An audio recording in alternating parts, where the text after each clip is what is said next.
মনে 15 বছর মেয়র ছিলেন। আমি আর উনার ব্যাপারে কিছু বলতে চাই না। আবার নির্বাচন আসছে, আমি দেখলাম জায়গায় জায়গায় যারা প্রার্থী তারা ভোট চাচ্ছেন। আমি জানি না কিসের ভিত্তিতে তারা ভোট চাচ্ছেন।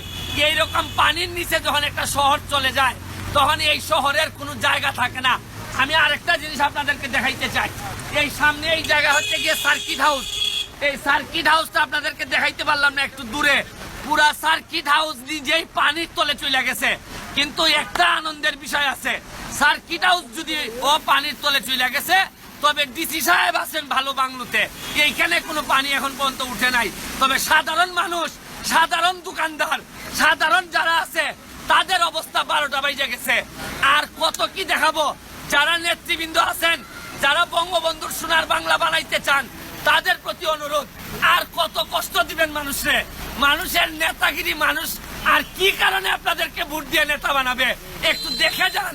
সামান্য পানি হইলে যদি আমার মতো 6 ফুট উচ্চতা লোকের 2.5 ফুট যদি পানির তলে ঢুকে যায়, তাইলে এইটাকে উন্নয়ন বলে না। উন্নয়ন করতে হয় কলিজা খুলে। এইরকম সময়ে মানুষগুলা দেখেন কি কষ্ট করতেছে।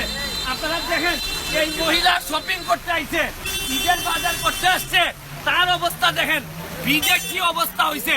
এইটাকে উন্নয়ন বলেন আপনারা? এইভাবে চলতে পারে না। আমি এখানে আমাদের একজন সাংবাদিক আছেন, জনকণ্ঠের সাংবাদিক। আমি আপনারা জিজ্ঞেস করতে চাই, তুহিন ভাই আছেন, আমি আপনারা জিজ্ঞেস করতে চাই যে এই হবিগঞ্জের ময়লা, হবিগঞ্জের পানি, এই হবিগঞ্জের এই যে অবস্থা, প্রশাসন এবং নেতৃবৃন্দ, আমরা যারা দল